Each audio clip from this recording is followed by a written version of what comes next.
Besties, coming out of survival mode is a wild journey, and I personally don't feel like I was prepared, even with all the coaches and all the training and things and personal development that I had done. Let's keep it real, okay? And it's so messed up. Let me just start, because it's like we've already gone through enough, right? For people who have had a lot of trauma like me, my background was CPTSD. I don't like to identify as that, but just for context. So a lot of trauma, repeated trauma, right? And so what that does is it teaches our body, our nervous system, that we are not safe.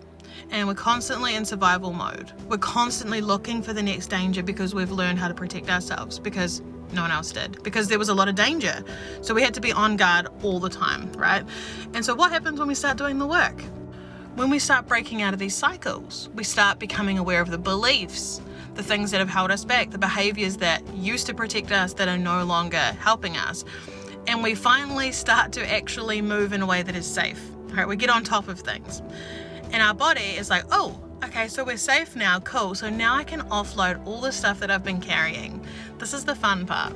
And I've been going through this like hard out the last year or two, honestly. It's quite a process, but this week in particular has been a massive week, and I thought I would share it because it's really easy to show up in this space and be positive and motivation on stuff.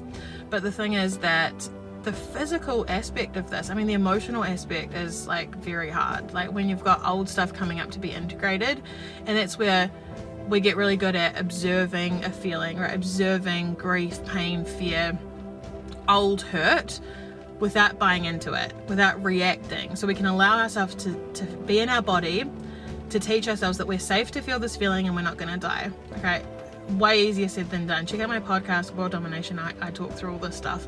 But the physical aspect this week has been absolute exhaustion. I have had more aches, pains, weird things happening, gut stuff, enough said. But just and like so much exhaustion. And this morning I was talking to my boxing coach about this, because like I said, I need a gentle workout, and because I wanted to help my body to like move the energy, but I didn't want to burn out, right? But and I went to boxing, and a lot of my tension I carried in my shoulders and my neck, so like I was able to move a lot of that, and I feel really good because I've connected with someone that I really love. But I just wanted to let you guys know, if you're going through this, like the extreme exhaustion, the fatigue, the heavy, dark emotions, all these things are going to come up because we no longer carry them. We don't need to carry them anymore. They're not protecting us. So just your reminder to be so loving and kind and gentle to yourself through this time. Pour in so much love and safety.